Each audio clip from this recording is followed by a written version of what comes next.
Welcome to the Accessibility Summit sponsored by the Independent Living Research and Utilization, endorsed by the Joint Council of Extension Professionals and hosted by the University of Arkansas System Division of Agriculture Cooperative Extension Service. I'm Julie Robinson with Arkansas Extension. We are very excited to have Jared Smith with us today. Jared is the Associate Director of WebAIM, and he has over 16 years of experience working in the web design, development, and accessibility field. Jared is a highly demanded presenter and trainer that has provided web accessibility training to thousands of developers throughout the world to help others create and maintain highly accessible web content. Today, Jared will be presenting Introduction to Web Accessibility. We all know that accessibility for users with disabilities is a hot topic in technology. While the thought of how to make our digital educational content and materials accessible can be very overwhelming and daunting, it doesn't have to be. So Jared is going to share with us an overview of web accessibility and basic practical steps that you can implement to improve web accessibility and minimize legal risk. So with that, Jared, I'll hand it over to you. Okay, thank you, Julie. I appreciate the introduction. And it's great to be here today. I appreciate the invitation to present today on web accessibility.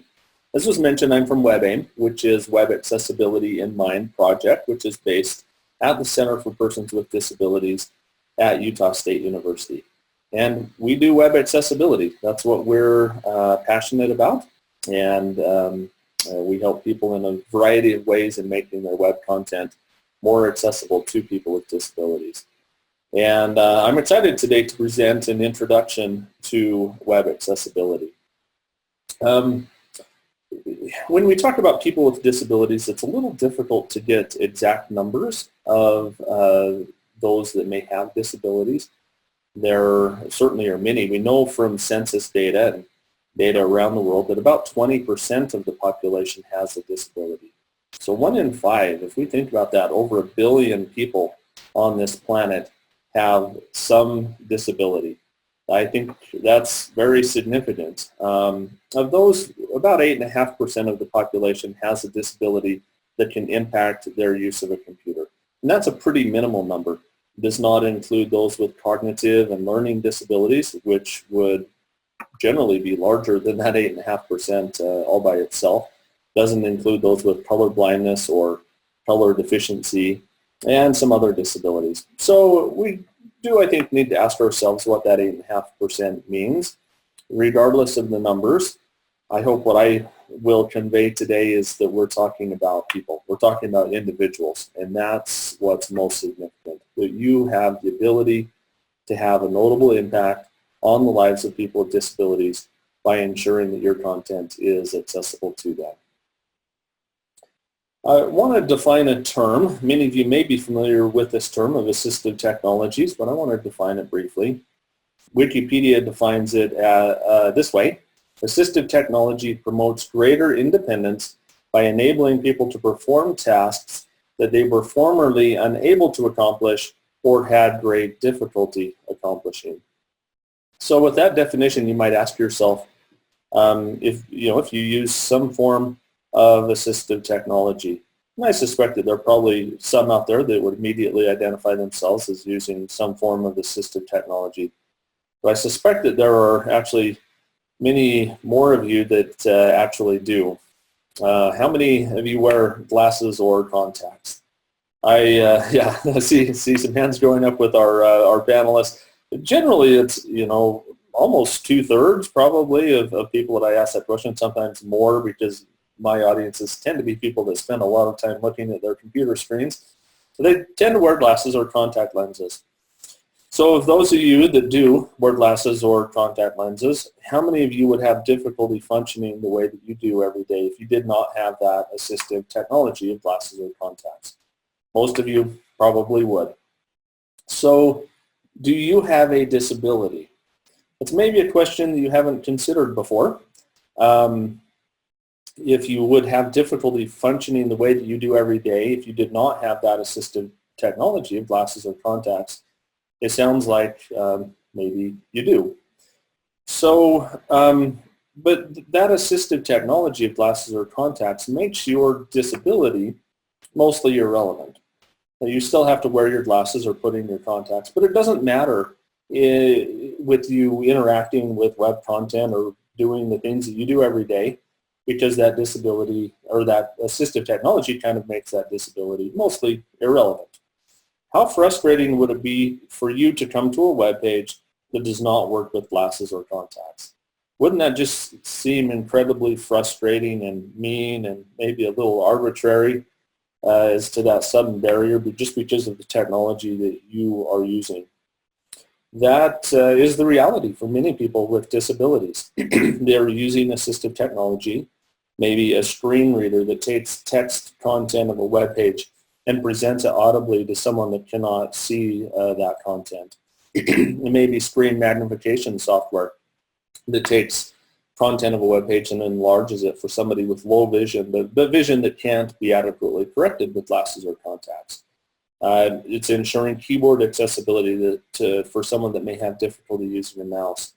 It's providing captions and transcripts for multimedia content for users that may not be able to hear the audio content that you're presenting. So much of what accessibility is compatibility with those assistive technologies, making sure that your stuff works with those technologies. Now, there are some things that extend beyond that go into just good design and good usability, make your content generally friendlier to everyone. But much of accessibility is simply compatibility with those assistive technologies. And if you consider that and implement accessibility into your content, it doesn't really matter that somebody has a disability. They could be blind and using a screen reader as assistive technology, and they can fully engage with and access your content so long as you have built it to be compatible with that technology. If you don't do that, suddenly you make that disability relevant. In many ways, there was no disability until you introduced that barrier, that incompatibility with their technology. In many ways, you have disabled that user when there wasn't really a disability before. So it's an interesting way to think about accessibility, is compatibility with these assistive technologies to ensure that things just work regardless of what our users' abilities or disabilities might be and what technologies they might be using. As we think about assistive technology and this 8.5% or whatever it might be of the population, one way to view accessibility is that we can extend our reach to that 8.5% of the population. And that's certainly the case. But I think that there's more to accessibility than that. As an example of this, when touchscreen devices were first being introduced, there were a lot of accessibility questions, and many people concluded that these would be very difficult to make accessible, especially to blind users, because they have this visual interface that's touch-driven. And then Apple released a very accessible iPhone. It has screen reader technology built into it. It's very accessible to users using even users that can't see that screen, which is pretty incredible if you consider that there's this entire device that's almost entirely touch-driven, yet very accessible. So if you were a blind user and you wanted a really cool smartphone, were you going to purchase an iPhone or a phone that is inaccessible to you? It was a no-brainer. Of course you were going to purchase an iPhone. And we saw this really significant shift in the disability and accessibility community to iOS devices, iPhones and iPads and iPod Touches, and then now MacBooks and things like that. Because of that native accessibility that was built in, it caused this pretty significant shift in the disability community. Now Android and others have certainly come along and are now providing good accessibility. Maybe Apple was seeing dollar signs when they first considered accessibility built in natively into these devices, but by implementing accessibility, it's had a significant impact on the lives of people with disabilities. You can purchase this device that has accessibility built into it, and that compatibility with that assistive technology is generally present. So that's a way to view accessibility also. So we're not just extending our reach to those with disabilities. We can really go out and target it and have this audience come to you. They're going to go to the places that are most accessible, and you have that potential to have a real significant impact on their lives. I think it's helpful for us to view accessibility as a continuum. Now, for engineers or lawyers, this can make you squirm a little bit to view accessibility as something that's really a process that can always be improved. We want to have something that we can say that we've done. We want to check a box. We want to ensure that we're minimizing our liability, and that's certainly valid. But I think that it's empowering to view accessibility as a continuum, that we can always be better. That also means that if your goal is perfect, total, absolute, 100% accessibility, you've really failed before you've even begun. We have to quantify accessibility. We have to define accessibility. Accessible to whom? Accessible to what level or standard or guideline?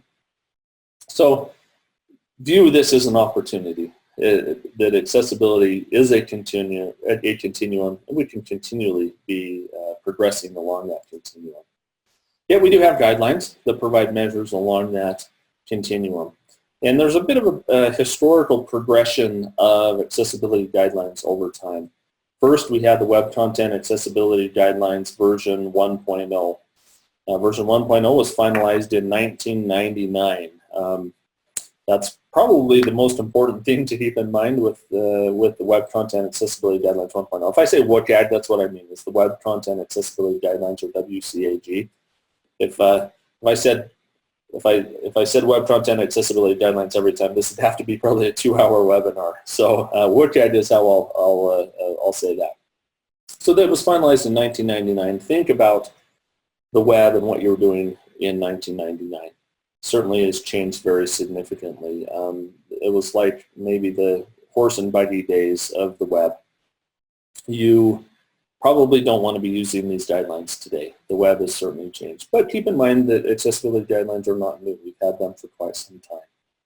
Next in this progression, we have Section 508. Section 508 of the Rehabilitation Act applies to federal government. It, because of federal funding, and many states have adopted the technical standards of Section 508, it has a lot of applicability, but the scope of the law itself really is the federal government. Section 508 was finalized in 2001, so we might think of Section 508 as being the Model T 4 days of the web. Also pretty old. It's not a very comfortable ride, maybe a step up from the horse and buggy, but probably don't want to be riding in this thing today. There are 16 checkpoints that apply to web content in Section 508. Probably the most important thing I can say about Section 508 is that you can be 508 compliant, yet still totally inaccessible. It's just not very far along this continuum of accessibility. Now, Section 508 is in the process of being updated. New technical standards have been finalized in January of this year. They will be, the implementation date is January of next year. And those new standards in Section 508 have been updated to reflect and include the Web Content Accessibility Guidelines version 2.0. WCAG 2.0 was finalized in 2008. So if we think about, even since 2008, we might think of that as being like the Ford LTD station wagon days of the web. I drove one of these in college, and it was pretty amazing, right? You could put like 15 freshmen in there, had a lot of utility. But it's starting to show its age a little bit. The WCAG 2.0 was designed to be more principles-based, less technology-specific, which would give it a longer shelf life, and it's held up really, really quite well considering that it's coming on 10 years old. With that said, because of that approach, it's also a little difficult to understand these guidelines and understand exactly how to implement them. So I'm going to be focusing on a little bit of that today. The ADA predates the web, predates the internet. The word web, the word internet does not appear anywhere within the ADA. So there are no technical standards for web content. There are 3 titles to the ADA. Title 1 deals with employment. Very important to remember that. Very often we neglect or overlook accessibility of internal resources and intranets and things like that would impact employment. There's no question as to the applicability of the ADA to employment. Title 2 deals with public entities, so state entities, municipalities, public education, things like that. Title 3 deals with what they call places of public accommodation. These are places where the public generally can go. Museums, shopping malls, theaters, things like that. A big question of late has been, is the web covered by the ADA? In other words, is an inaccessible website, can it be considered discriminatory under the ADA? Or is the web a place of public accommodation? And generally this has been defined or answered to be yes, it does. An inaccessible website can be considered discriminatory. And there have been lawsuits and complaints, and the Department of Justice generally has clarified this. What we do not yet have, though, are technical standards that tell us what that means. There's no threshold, no standard or measure of compliance or discrimination under the ADA yet. The Department of Justice is working on this and has been for quite some time. We need this. Essentially, I equate the current situation of ADA to being pulled over and given a speeding ticket on a street that has no speed limit signs. You're simply told that you're going too fast, but you don't know what too fast actually means. And that's the legal situation that we're in right now. So we need these technical standards, and there is a proposal to introduce these in the future. It is our suggestion to the feds and our hope that the feds will agree on one central technical standard for accessibility, those being the Section 508 technical standards, which include for web content, the Web Content Accessibility Guidelines version 2.0. So the short version is that WCAG 2.0 is where it's at. That's what we recommend. It's what you should be using for your technical standard for web accessibility. With that said, your content can be compliant, yet still inaccessible. If we view accessibility as this continuum, this just provides a measure. I can always find somebody that will have difficulty accessing your web content. And that can be a little disheartening.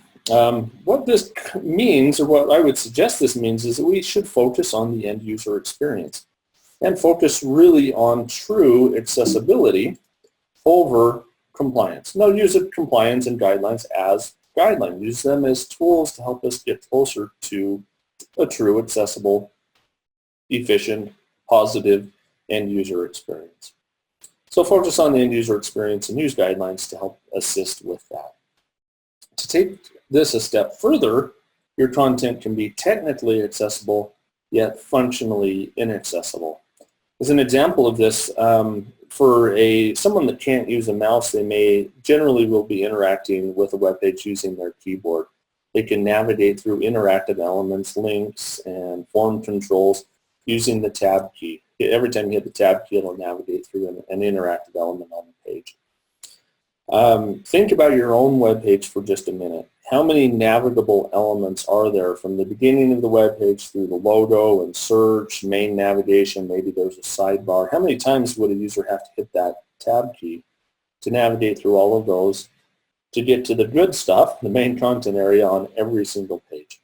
It might be several, it might be many. I've seen as many as 600 navigation items with a complex drop-down fly-out type menu. That's, technically accessible. It's compliant. It's keyboard accessible. Functionally, is that very friendly for a keyboard user? Consider my friend who has paraplegia, has very limited mobility below the neck. He uses a stick in his mouth to navigate with the keyboard. Is he going to hit that tab key 600 times or whatever your number is that you came up with in order to navigate that page? Probably not. Functionally inaccessible, though technically compliant. Again, we want to focus on the end user experience. So let's talk about that, how we can ensure a good accessible experience. 4 principles to keep in mind: perceivable, operable, understandable, and robust. These are the 4 foundational principles of the Web Content Accessibility Guidelines. So if our content meets these 4 principles, it's generally going to be accessible to people with disabilities. So let's talk about these principles in a little more depth. First, perceivable. This is the foundational principle of accessibility. If our content's not perceivable, we can't get it to the user's senses in a way that they can start to do something with it. It doesn't matter what else it is. It will be inaccessible to that user.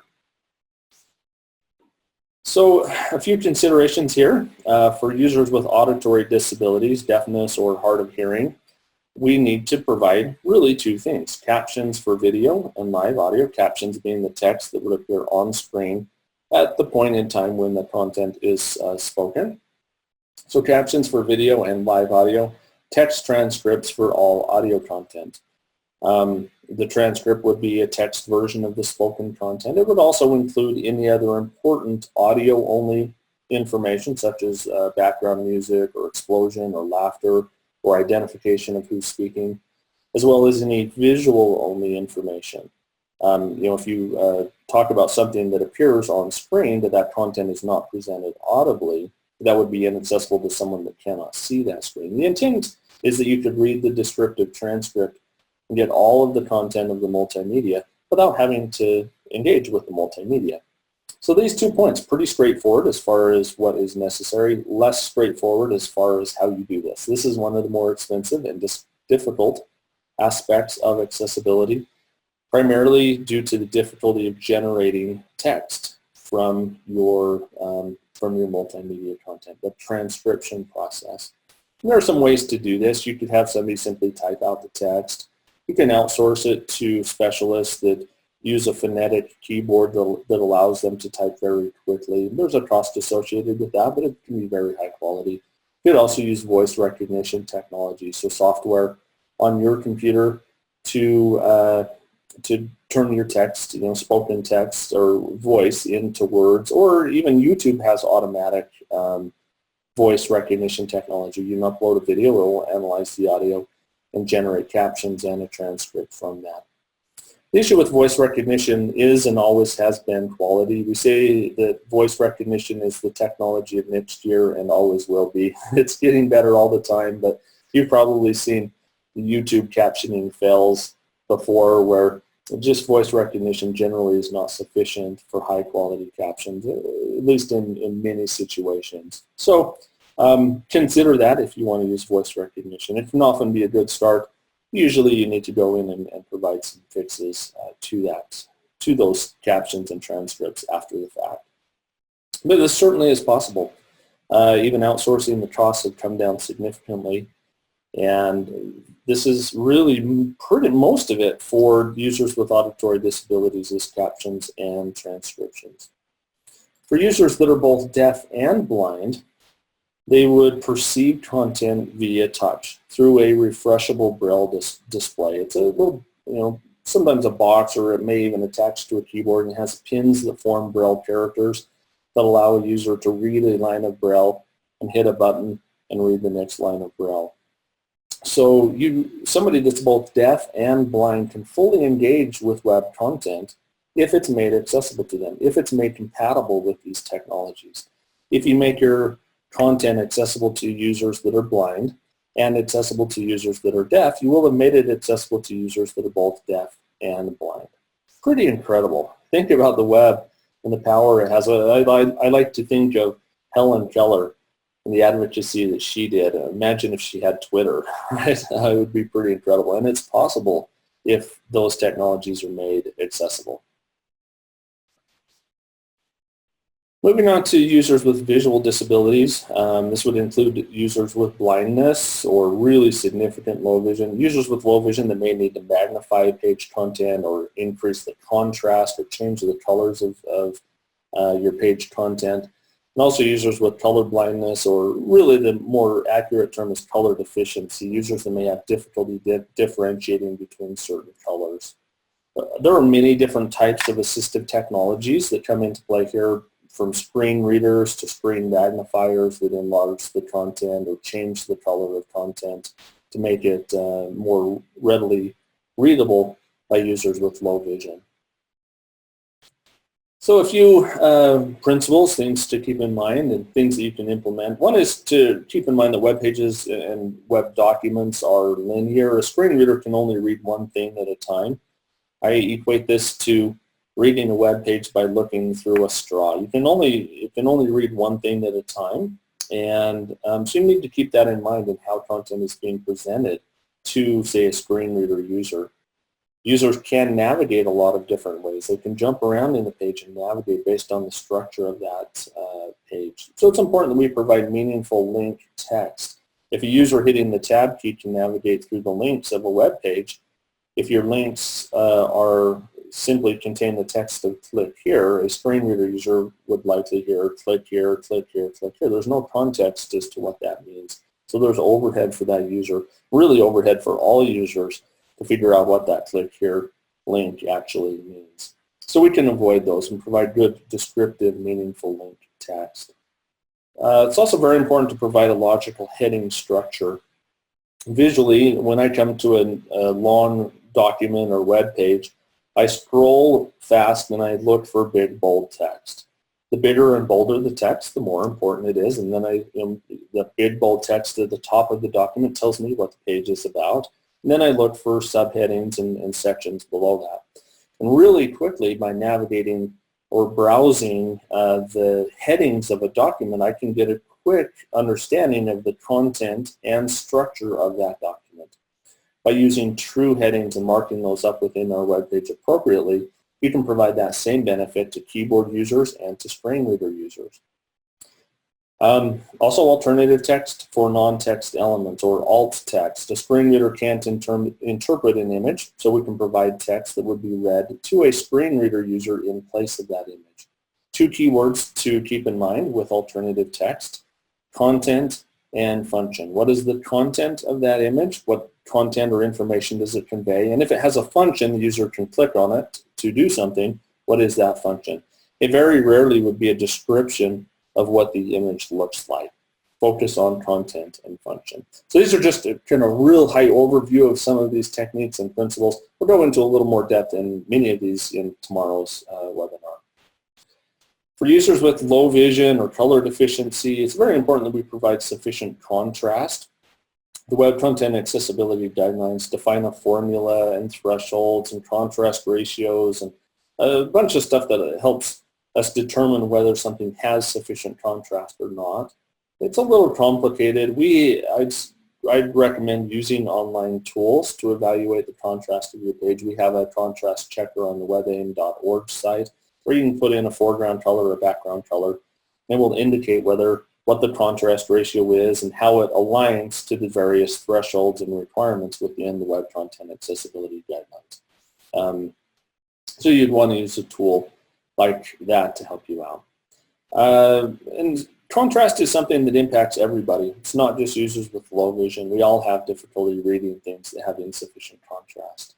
We also want to ensure that meaning is not conveyed with color alone, that we're not relying only on color. If someone can't perceive that color or see the color, that information would be lost. So here, for those that can see the screen, there are various words on the screen in different colors.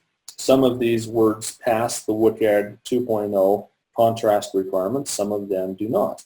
So you might just look for a moment and see which of these words or colors seems to be most visually distinctive to you, and see if you can guess as to which of these pass and which of these fail the contrast requirements.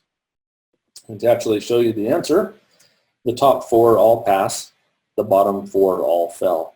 Generally, as I've shown this example to probably 10,000 or more people, almost always they say that the red at the bottom seems to jump out and be most visually distinctive, yet it fails.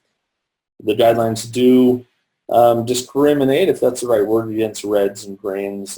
Part of that's due to the color blindness issue that we'll talk about in just a moment. But we just have to keep this in mind. Sometimes it's difficult to tell what sufficient contrast might be, at least as it aligns to the accessibility guidelines. Those 2 words in the middle that are gray, they look the same, right? But one, the top word pass, is slightly darker than the one below it. It's almost imperceptible, yet one of them passes, one of them fails. So this is an important point. Accessibility guidelines must define something that passes or fails. They draw a line. Right? Anything this side, you pass. Yay! Anything this side, you fail. Boo! But human accessibility doesn't work that way. It's not like a user with low vision would look at this and say, oh yes, I can read the word pass just fine. I can't even see the text below it. It doesn't work that way, but accessibility guidelines do. So keep that in mind. We want to, again, focus on the end user experience. Use the guidelines to help inform where we're at, and then use some common sense to ensure that we're providing a good, positive user experience. So another example. My example got a little bit messed up here. Didn't notice this, but if we were to rely on color to present information or meaning, if I couldn't see the red and greens, maybe because of color blindness or color deficiency, where you may have difficulty differentiating between reds and greens, this would be very difficult to perceive which of these is red and which is green. A screen reader user would also not be able to get this if they have no vision. If you're blind, you're also colorblind. If I have low vision and I override page colors, this color information would also be lost. So that's a lot of users that can be impacted by relying on color information. So be careful with that. Make sure that you're not relying on color alone to convey important information or meaning. A great way to resolve this would be simply two lists. These ones are okay to eat, these ones are okay to eat. Now you can still use color, still use the red and green. You can use that to supplement or enhance the visual presentation. Just don't rely solely on the color to convey that information or meaning. Moving to our second principle of operable. Once we can perceive our content, we want to be able to interact or navigate within that content. This primarily impacts users with motor disabilities. There are many types of motor disabilities and many types of assistive technologies that may allow the user to interact with a web page using a mouse or something that simulates a mouse, or using the keyboard or something that simulates the keyboard, or they may be able to interact with a web page using their voice or voice control software so they can speak commands to interact with a web page. So we want to ensure compatibility with those various input devices. So we want to make sure that things work with a keyboard. Anything that you can interact with using the mouse and activate using the mouse, you should be able to also do that using only the keyboard. This is very easy to test. Just put your mouse away and make sure you can interact with the page using the keyboard. As the user hits that tab key and navigates through elements within a page, it's important that they can visually tell where they're at within the page, which thing currently has focus, so they can then interact with that element. Maybe hit the enter key, for instance, to activate a link, or start to type information into a text box. So it's important that we not remove those keyboard focus indicators. You can, with just a little bit of styling, inhibit or turn off those focus indicators. I'll talk about that more in more depth tomorrow. I want to make sure that interactive elements are clearly distinguishable. I should be able to tell what things I can interact with on a page based on their design and presentation. And I need to make sure that there's a logical reading and navigation order.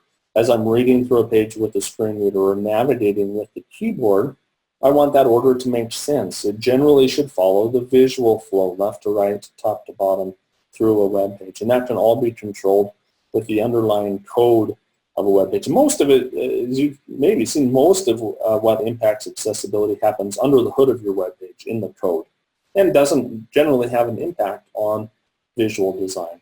Or if it does, it usually does so in a way that makes it better for everyone. For instance, ensuring sufficient contrast.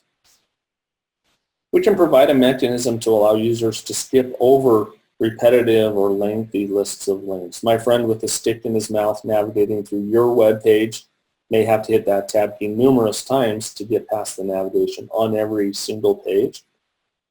If you can provide a basic link at the beginning of the page, the user, he might be able to hit the tab key a few times and activate that skip to main content link to jump right to the main content. It really is very helpful and efficient for keyboard users, especially sighted keyboard users. We want to build in good error prevention and recovery mechanisms. Many of the difficulties that we experience, whether we have a disability or not on the web, have to do with forms and the complexity of forms, and did we get everything right, and if we didn't, what do we need to fix and how? There's a lot that goes on there. We can build in good accessibility into those processes to make it better for everyone, certainly for users with disabilities. We also want to give users control over time-sensitive changes. So the user ultimately has control over changes and things that might change within a web page. I also want to talk briefly about photosensitive epilepsy. You can, with bright, strobing, flashing content, you can cause users to have a seizure. Not terribly common, but is very significant. One of the most common cases of this was a Pokemon cartoon that aired in Japan. It only aired one time, but they had this, it was a 6-second long animation with this strobing, flashing content on screen. And in those few seconds, hundreds of children had seizures. In fact, almost 700 children went in ambulances to the hospital. So it was very, very significant. And rumor has it in one part of Japan that they then showed the clip on the evening news. Can you imagine how irresponsible this is? Look at it. I know all our parents had seizures, right? So this is not a matter of simply access.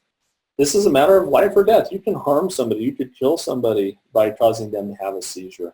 Web Content Accessibility Guidelines define specific engineering measures for these. It has to flash more than 3 times per second. It has to be sufficiently big or fill a pretty notable part of your visual field of view. A little blinking cursor, for instance, will not cause a seizure. It has to be sufficiently bright or strobing. The color red is also more likely to cause a seizure. We boil all of this down to what we call the annoying rule. If it's big, bright, and flashing or strobing more than 3 times per second, it has the potential to cause a seizure. So be very careful with this. Where this is most common is in video content, especially modern, new full-screen HD quality video that may flash or strobe, may cause a seizure. So be very mindful of this. This is an interesting photo. This is of an entrance to a courthouse. And if you consider the accessibility of this, on the left-hand side of the screen, there's a ramp that goes up to the landing in the middle of the stairs. It's a little different view of this. A nice long ramp that takes you and deposits you, if you were in a wheelchair, right on the landing in the middle of the stairs. Now, did somebody consider accessibility when they built this entrance? Yes, I would say, yeah, they built a wheelchair ramp. Somebody probably had a checklist somewhere. Wheelchair ramp, yep, check, yep, we've got one of those. They didn't really consider the user experience. So as you are implementing accessibility, especially operability of your web pages, consider user processes and flows. It's great to start with your most popular pages, but consider an entire process that the user might go through. That last step of a process is pretty important, but it may not be highly accessed, but if there's not accessibility there, then you've essentially made the entire process inaccessible to that user. Here are photos of 2 other entrances. On the left, we have the wheelchair ramp, and you can see the wheelchair sign or placard there. On the right, we have a ground level revolving door, and there's accessibility built into this entrance on the right. One, there are sensors in the door.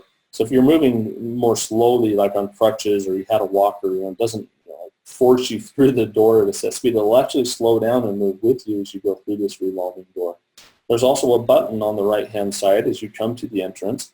If you push the button, this revolving door will stop, and the right-hand side, if you can see there, the right-hand side is open. So if you were in a wheelchair, you could actually just go right through this revolving door in the wheelchair.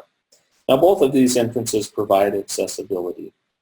I would argue that the one on the right maybe provides better accessibility. Now, the one on the left, has additional benefits. I can push my kids in the stroller up the ramp. The delivery guy can use it. If my knees are bad, I could use that ramp.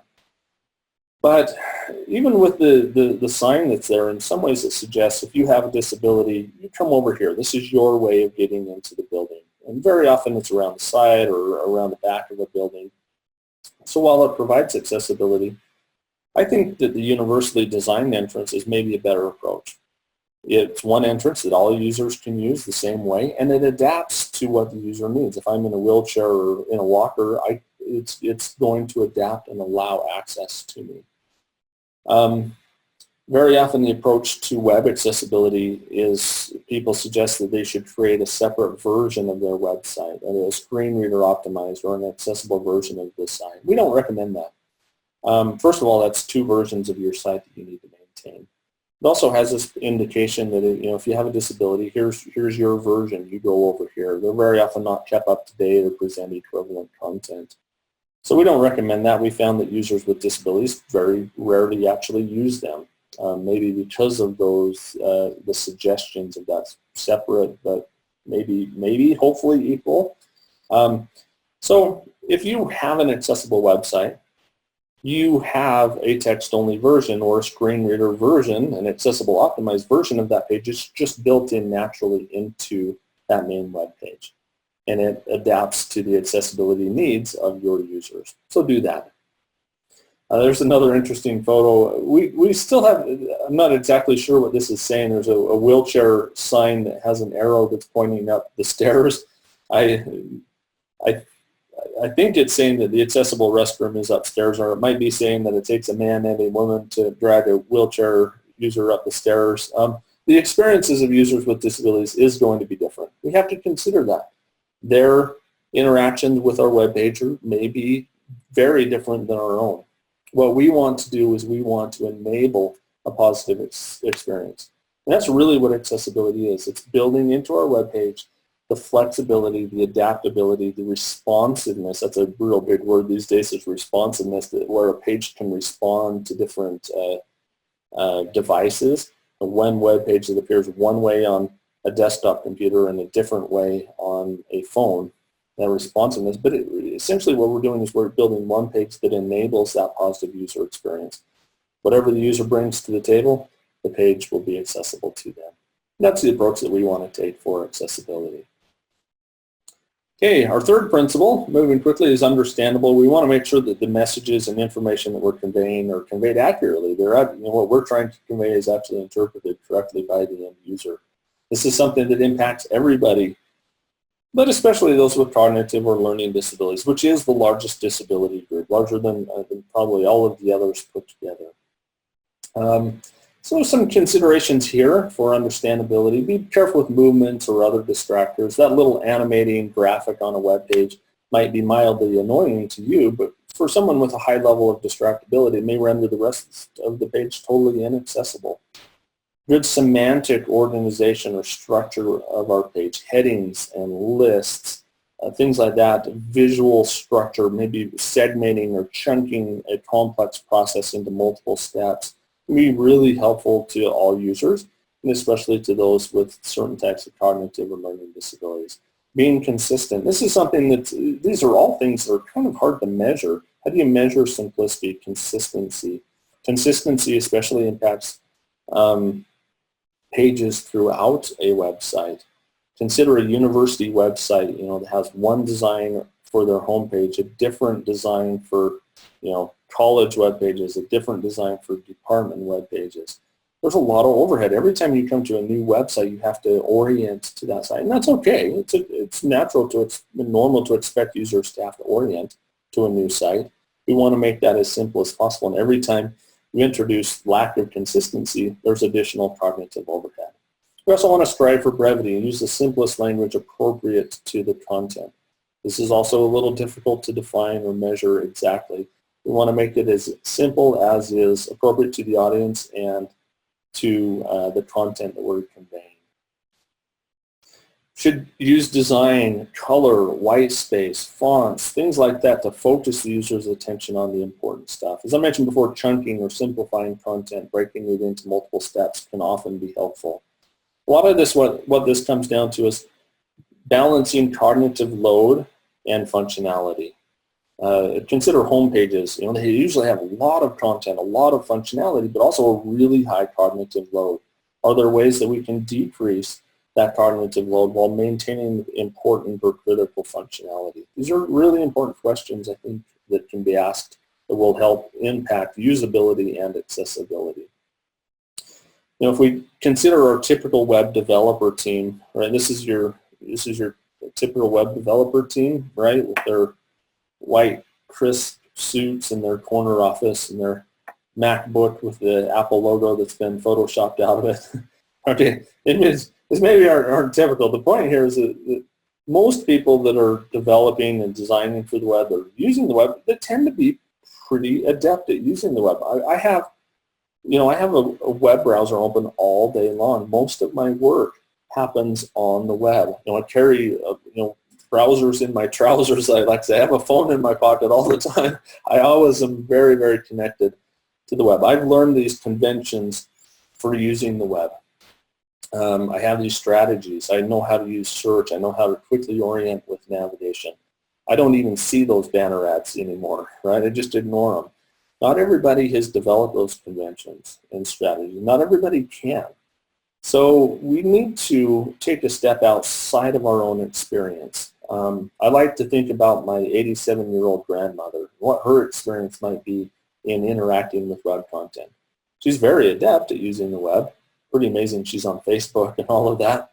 But her experience is probably going to be quite different from my own. Anytime you have to think, anytime you have to remember, anytime you experience frustration, magnify that by 1,000. That might be the type of experience that users with certain types of cognitive or learning disabilities might have on your web page. And then our final principle is robust. Robust deals with technology strength or technology compatibility. It's making sure that things work in browsers and assistive technologies. It's following the rules of the web and making sure that our things are compliant with accessibility deadlines, but also coding standards to make sure that it works better across technologies. It's ensuring that it works on various devices, large screen devices, small screen devices, which are more and more difficult to differentiate. If I have low vision, I can have a very large screen that have magnified the page so that functionally it's the same size as an iPhone or a small screen device. So it's considering the adaptability or robustness of our web content across various technologies and technology standards. So those are our 4 principles: perceivable, operable, understandable, and robust. If we implement those, our content is going to be accessible. If we really focus on that end user experience and consider how users with disabilities access and use our web content. I think it's also important to consider aging processes. As we age, we tend to lose vision, we tend to lose hearing, we tend to lose motor function, and we lose our minds, or we tend to lose some cognitive function as well. And I think that's one thing that motivates me to do the work that I do every day. By making the web more accessible to people with disabilities, I'm really making it more accessible to my future self. Statistically, most of us will experience disability at some point in our lives. So I like to think that I'm making the web better for my future self. I just want to briefly talk about WAVE. WAVE is a web accessibility evaluation tool that we've developed at WebAIM. If you want to get a good sense for where you're at when it comes to accessibility, WAVE is a freely available tool. You can go to wave.webaim.org. You can put in your website address and hit a button, and it will provide visual feedback about the accessibility of that page. It'll help you learn about accessibility. WAVE is designed to help facilitate human evaluation. Automated tools can only do so much when it comes to accessibility, and so WAVE can help you learn about accessibility and help you as a human get in and determine how accessible your web content might be. So that's one tool that may be useful to you. In conclusion, I just want to end with this quote. For people without disabilities, technology makes things convenient, whereas for people with disabilities, it makes things possible. The web is so incredible. I mean, we all know that. It's so convenient that I can do my shopping online. Amazon 2-day delivery. It's about all I use anymore. It's really cool to get my education online, to do my banking online. That's so convenient. But I still could go to a classroom. I could go to the bank. I could go to the shopping mall. For many with disabilities, the web isn't just a convenience. It's their reality. It's the way in which they can engage in commerce, in education, in shopping, and all of these other things. And so you all have that potential, that ability, by ensuring accessibility, to have this notable impact in that great possibility that's the web for people with disabilities. And with that, I will say thank you. Jared, thank you so much for joining us today and answering our questions. And thank you to all of our participants for joining us.